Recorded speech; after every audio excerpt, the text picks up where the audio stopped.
नमस्कार। आज हम एक ऐसी कहानी की गहराई में उतर रहे हैं जो हिम्मत, भ्रष्टाचार से लड़ाई और व्यवस्था के भीतर रहकर बदलाव लाने के जज्बे की मिसाल है। जी। ये कहानी है रिंकू सिंह राही की। एक अधिकारी, विसल ब्लोअर, हमले में बाल बाल बचे और फिर आईएएस अधिकारी बने। बिल्कुल। और ये कहानी कई परतों वाली है। हमारे पास जो जानकारी है वो उनके सफर के अहम पड़ावों को सामने रखती है। मुजफ्फरनगर में वो घोटाला, हाँ, फिर उन पर हुआ वो जानलेवा हमला और उसके बाद सिविल सेवा परीक्षा में उनकी वापसी। तो आज हमारी कोशिश रहेगी कि इन घटनाओं के पीछे का जो संघर्ष है, जो चुनौतियां हैं और एक व्यक्ति का जो अटूट संकल्प है, उसे समझें। हाँ बिल्कुल। तो शुरू करते हैं 2008 से। रिंकू सिंह राही मुजफ्फरनगर में पोस्टेड थे, जिला समाज कल्याण अधिकारी जी। और कुछ ही महीनों में उन्होंने छात्रवृत्ति और पेंशन योजनाओं में चल रही एक बहुत बड़ी धांधली का पर्दाफाश किया। सही कहा। ये कोई छोटा मोटा मामला नहीं था। अनुमान जो लगाया गया वो करीब 83 से 100 करोड़ रुपए का घोटाला था। बाप रे, 83 से 100 करोड़। हाँ, इसमें आप देखिए, फर्जी छात्र थे, गरीबी रेखा के नीचे होने के झूठे दावे किए गए, पेंशन में हेराफेरी, कई तरह की गड़बड़ियां थीं। ये दिखाता है कि कैसे जमीनी स्तर पर सरकारी योजनाओं में सेंध लगाई जा सकती है, और राही ने व्यवस्था के अंदर की इस सड़ांत पर उंगली रखी। लेकिन इस ईमानदारी की कीमत उन्हें बहुत भारी चुकानी पड़ी।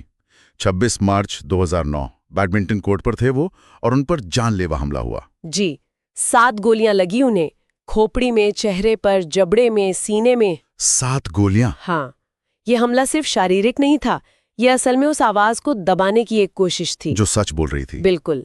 चोटें बहुत गंभीर थीं। एक आंख की रोशनी चली गई, जबड़ा बुरी तरह टूट गया, सुनने में भी दिक्कत आई। उनका बचना ही अपने आप में समझिए एक चमत्कार था। सही कहा। और यहाँ सोचने वाली बात यह है कि जब कोई व्यवस्था के अंदर से ही भ्रष्टाचार उजागर करता है तो उसे किस हद तक विरोध और खतरे का सामना करना पड़ सकता है। हाँ, ये बात तो है। और ये सिलसिला रुका नहीं। हमले के बाद भी जब उन्होंने आरटीआई, सूचना का अधिकार, उसका इस्तेमाल करके इस घोटाले की और परतें खोलनी चाहिए जी, तो उन्हें कथित तौर पर राज्य से मदद के बजाय धमकियां मिली। ये बात सामने आई है। हाँ, ये पहलू व्यवस्था के उस प्रतिरोध को दिखाता है जिसका सामना अक्सर सच बोलने वालों को करना पड़ता है। यहाँ तक कि लखनऊ में जब वो भूख हड़ताल पर बैठे तो उन्हें मनोरोग वार्ड में भर्ती करा दिया गया।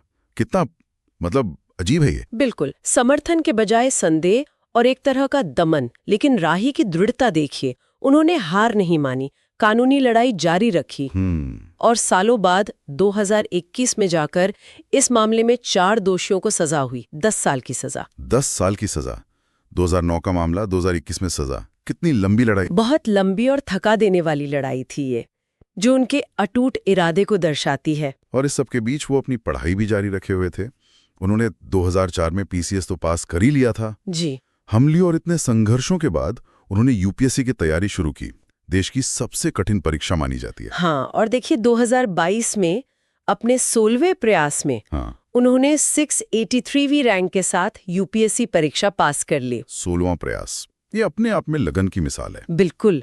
और देखिए किस्मत या कहिए विडंबना, एलबीएसएनए में ट्रेनिंग के बाद उन्हें जॉइंट मजिस्ट्रेट के तौर पर पोस्टिंग कहाँ मिली? कहाँ? मुजफ्फरनगर। अरे, वही शहर? जी, वही शहर जहां उन पे वो जानलेवा हमला हुआ था। ये सिर्फ एक नियुक्ति नहीं है, ये एक तरह से व्यवस्था को जवाब भी है और एक उम्मीद भी। हाँ, कि दृढ़ संकल्प से आप उसी व्यवस्था में वापस आकर सकारात्मक बदलाव ला सकते हैं। बिल्कुल। लोगों की प्रतिक्रियाएं भी बड़ी दिलचस्प हैं। उनके एक सहकर्मी का जिक्र है, वो उन्हें सबसे ईमानदार व्यक्ति मानते हैं और ये भी बताते हैं कि एक गोली आज भी उनके शरीर में है। जी, ये बात भी सामने आई है और सोशल मीडिया पर भी लोग कहते हैं कि ऐसे 1 लाख और अधिकारी चाहिए। तो निश्चित रूप से रिंकू सिंह राही आज सिविल सेवा की तैयारी करने वाले युवाओं के लिए सिर्फ एक सफल उम्मीदवार नहीं है, बल्कि वो ईमानदारी, साहस और नैतिकता के प्रतीक बन गए हैं। हाँ, उनकी कहानी भ्रष्टाचार के प्रति जीरो टॉलरेंस का एक बहुत शक्तिशाली संदेश देती है। और ये सवाल भी उठाती है कि सार्वजनिक जीवन में व्यक्तिगत सत्यनिष्ठा का क्या मोल है, क्या कीमत है। तो कुल मिलाकर रिंकू सिंह राही की ये यात्रा हमें दिखाती है कि कैसे भीषण भ्रष्टाचार और जानलेवा हिंसा के सामने भी एक व्यक्ति की जो अटूट ईमानदारी है, वो उसे न सिर्फ मतलब बचा सकती है, बल्कि एक ऐसी विरासत बना सकती है जो गोलियों से भी ज्यादा मजबूत हो।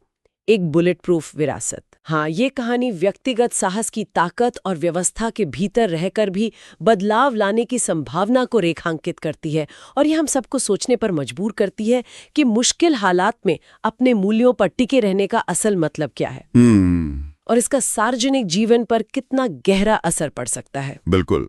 और ये हमें इस सवाल के साथ भी छोड़ जाती है कि जब एक व्यक्ति अपनी ईमानदारी पर इस तरह अडिग रहता है तो क्या ये दूसरों को भी प्रेरित करता है?